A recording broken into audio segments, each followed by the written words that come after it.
Hello there everyone, it's Carol here from the Crafty Emporium. Welcome back. Scrap busting number 3.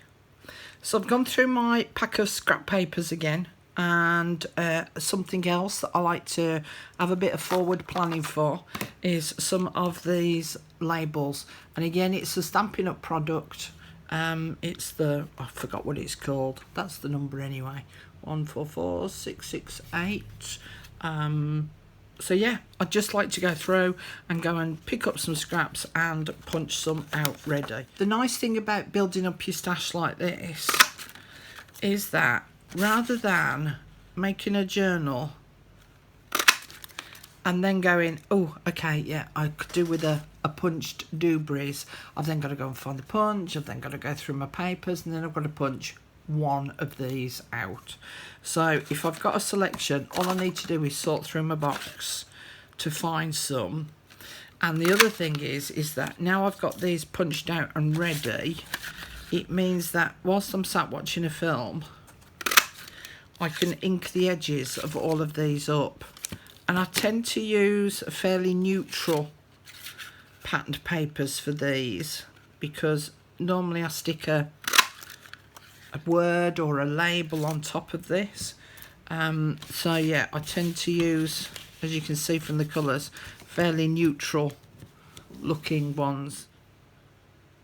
Another great way of using up your scraps is to make a load of tags. So as you can see here, I've got a variety of different punches, I've got a variety of different die cuts. So I'm going to have a play with this pile of papers to use them up, and I'm going to use a variety of different ones of these to make some tags. First thing I need to do is to make sure that these are cut into the right size rectangles, to make sure that they're at the right angles, because they could end up being a little bit skewy with it being in the scraps bag. Okay, happy with that one. So just to give you an idea, I've just cut that out into a basic rectangle shape. Nothing fancy about it. Now I've got this plastic card. This, I used to go to Napoleon's Casino a lot in Hull. And as you can see, I've cut 2 different types of angles on this card here. I'm going to use this wider angled one. And I'm going to position it up in that top corner, and you can either draw it or cut against it. Okay, so that's that side, and then flip it over and cut it on that side, and now I've got 2 equal points here on my tag. So that's a tag now ready to go.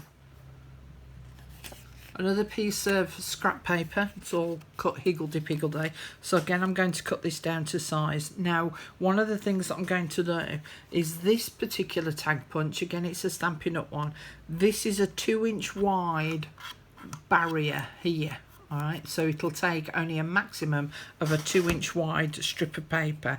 So if I cut this down to 2-inch, lining it up with 2-inch there, and I'm making sure that it's lined up with a 2-inch here in the middle, and then I know then that I've got a nice straight edge. Again, I'm just going to check around all 4 sides to make sure that it's a nice rectangular shape, and then I can place this inside of there and make sure it's pushed right the way to the back. I'll flip it over so that you can see the workings of it on the other side. So the strip of paper lines up with these outer edges here, and if I punch it, it gives me a nice, I'll show you on the back, you see it easier. It gives me a lovely punch shape, and it gives me this Euro slot here at the top of the tag. And then I can cut this down to whatever length I want it to be. And in fact, if I cut it in half, I could have a second one by punching it at the other end. Now, the other nice thing about long strips like this is that I can punch the other end of it Make sure I'm all nicely lined up.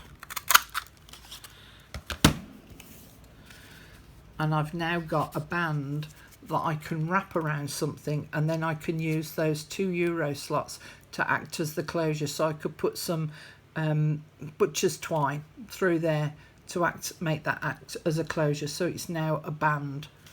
So it's not just about making tags, you can make other things with them as well.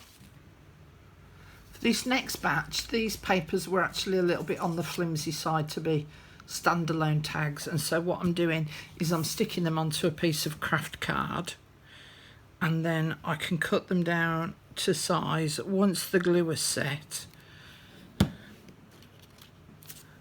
and then I know that they've got a little bit more body to them.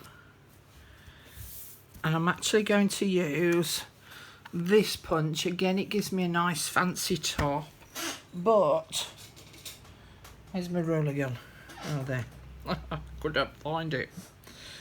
Again, it's got different widths here. Okay, so if you can see, it's all slotted there. So the widest part of it is 2 inches. The next one down is 1.5 inches, and the narrowest one is 1 inch. Therefore, what I'm going to do is I'm going to cut these down into a 2 inch, a 1.5 inch, and some 1 inch strips, and then I can punch those out. I've cut my strips down, so I've got 2 1 inch, 2 1.5 inches, and a 2 inch one. So if I slot that in there, and again push it as far as it'll go, and punch, so the top of it ends up looking like that, and that will make a really nice little bookmark. Let's do a 1.5 inch one. Again, push that in as far as it'll go.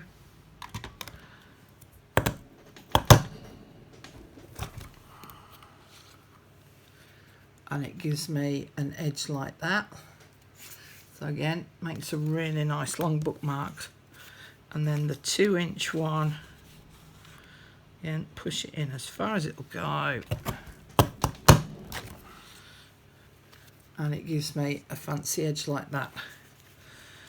So again, I'm going to make a batch of those up, and then I'm going to go off and go and use my dies and cut out some fancy ones. So I've got my little sidekick out, and I've got a piece of paper. I found that it doesn't like card very much, doesn't this? Because it's not particularly deep. So I need to do it on paper, but I need to cut this down to size because I can't have it bigger than the actual plate. So I'm just going to trim that down. And yeah, that fits on there. Okay, so I'm just going to use some washi tape now to just hold it all in place so that it doesn't move about. Now, I'm using the largest one out of the set of dies, but what I'm going to do is I'm going to put a smaller one in the middle, because then it will give me a window tag. So I've got my smaller one, and that'll sit in there. Again, make sure that I've got it nice and central.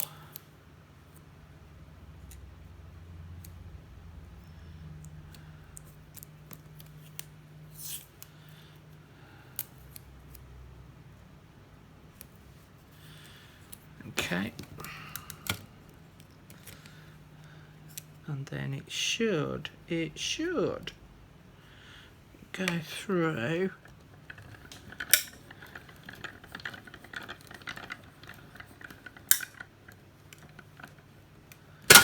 Oop! That one shot out. And then if I take the tape off, so I've now got a window tag and a smaller tag. So I've now got those two pieces to use. So if I cut out another one of these, so I've got another piece of paper here, So I'm just going to position that on there.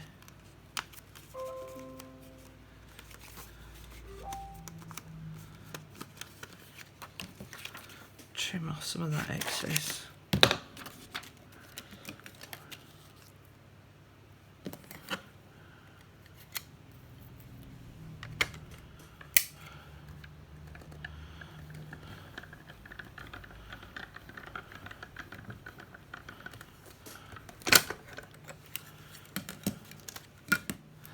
And then this piece I can attach to the back of that, but I can put something on the back here and then stick that on top so that it's made a window tag, or I could just glue it around the 3 sides so that something can be inserted at the top there, a photograph of something, but that makes a nice little window tag. But this sidekick definitely doesn't like any kind of thickness of card. It likes paper, so that's a note to the wise. So this is a pile of the tags that I've done so far, and it just goes to show how much you can use up your scraps. So those are all now ready for getting decorated when I come to actually do a project.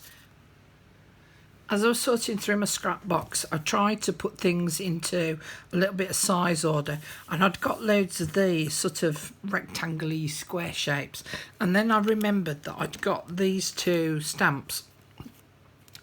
Don't know where I got them from. There might have been an AliExpress one, there might have been a freebie off a magazine, but one's like a little mini notepad and the other one is a calendar that's got no days or months on it, so that you can add those. And I thought these would be ideal to stamp onto the back of these. What I'm actually going to use is I'm going to use my coffee archival ink. So if I put all those to one side, get my little stamp pad, get a piece of paper, just one piece there, yeah. Put that in there. Sit that on there in the middle.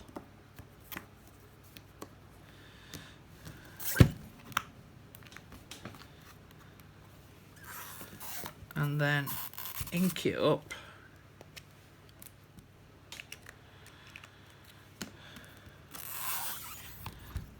And then I can stamp it. And it gives me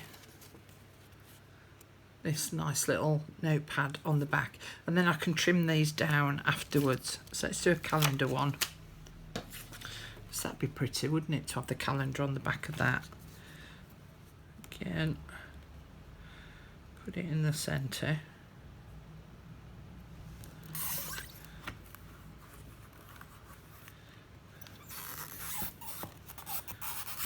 Ink it up.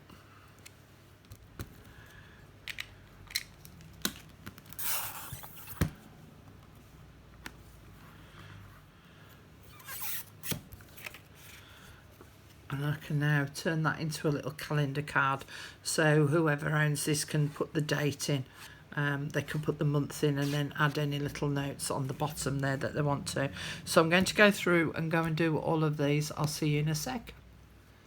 So I've stamped those off and now I'm going to trim them down, and I've also got some punches as well. So I just want to square them off a bit to the actual print. So this was a piece of graphic 45 paper that I'd got left. So I've put a calendar on the back of that.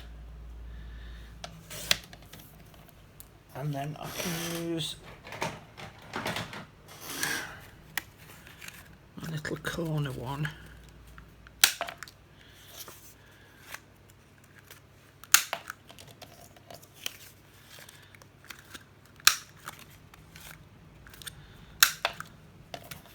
So I've got a little calendar on the back of there now, and then I can decorate the front up later on when I'm ready to use that. Was I'd got this punch here. It's an EK Success one, and I thought about putting that in there, centralise it up, and it now gives me that. Square up another one, and again I want to leave a little bit of a border on this because I want to do a fancy corner punch on this one.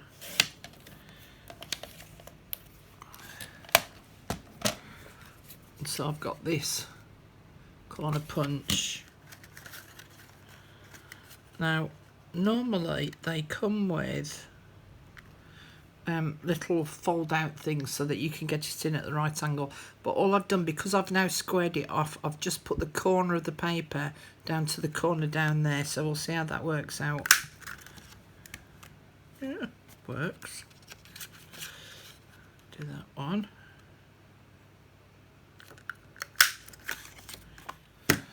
So I've got that pretty little image on the front, and then I've got my calendar on the back of there. Now a couple of the others that I've done, they were a big enough piece of paper, look, to get two on, and so what I thought I could do here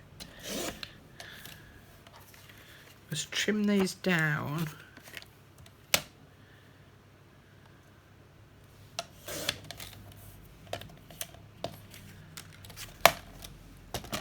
and then fold them into like a little mini notebook.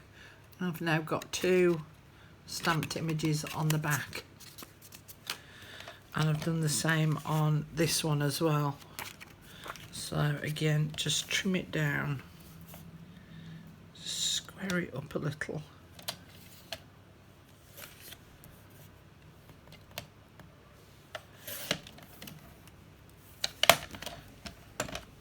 and then that one I can fold in half. Again, all ready to decorate, and then inside there's two little note pages to write on. So I'm going to have a nice little selection again of pieces that I can use. So I'm going to finish those off, and I've one more thing that I want to show you. I realise that not everyone has got stamps like these, but there are ways in which you can make your own writing lines, and that's with a piece of corrugated card. So any packaging that you get, if you peel off the top layer, then you end up with these ridges here. If the paper doesn't come off very easily, if you sit it over the top of a boiling kettle, you can actually just dampen the top layer and it should pull off a lot more easier. Now before I actually use it as a stamp, I'm actually going to coat it in a layer of glue. Now the glue that I'm using is the medium matte. You can use a PVA glue. It's just I prefer this because although it's a liquid in inverted commas glue, it's quite a solid form of a liquid glue, so that's why I prefer to use this rather than a PVA glue. And so basically I am just going to coat all of this corrugated card with a layer of this glue and make sure that I've got it rubbed into all the different little corrugations. Is that a word? I just made that bit up. So I don't want any lumps of glue, and I certainly wouldn't use any watered down PVA glue. It needs to be used as it is. And I might even come back once this has dried and come and do a second coat of this. It just helps to make it last that little bit longer with it being coated with a layer of the glue. So I'll come back in a moment, because as I say, I'm just going to let this dry, put a second coat on, and then I'll come back and show you how it actually ends up stamping the lines for you to write on. Now it's all nice and dry with my two coats of my glue. what happens now is that because I'm going to be adding ink on top of this, I'm adding it on top of the glue. So the glue has formed like a plastic coating, very thin plastic coating on top of the corrugated card. At the end of the day, I'm still dealing with just a piece of card, so at some point it will disintegrate, but at least the glue that's on there now will protect the card. So instead of just putting the ink directly onto card, which will then end up damaging it, the glue is sort of protecting it a bit. And so I ink up the area that I want. And what I tend to do is, rather than pick this up and then sit it on top of the paper, I get my paper and I sit it on top of the ink and then very gently rub it. Now, it's not a perfect print. At the end of the day, I am only dealing with a piece of cardboard, but it's an ideal way to get a little bit of an imprint onto the back, so that I've now got some lines to write on, to use as a bit of a guide. So as you can see, it's missed parts of it, but that's fine. It gives it a slightly more authentic look about it. So I'll do it again. Authentic vintage is what I was trying to say. Now at the moment I'm just swiping it. I'm just swiping the ink pad, but there's no reason why I can't pat it, but my phone's gonna jiggle about. So sorry about that. So I've got a lot more ink on, and then if I get another piece of paper, let's use that bit, and then sit my paper on top.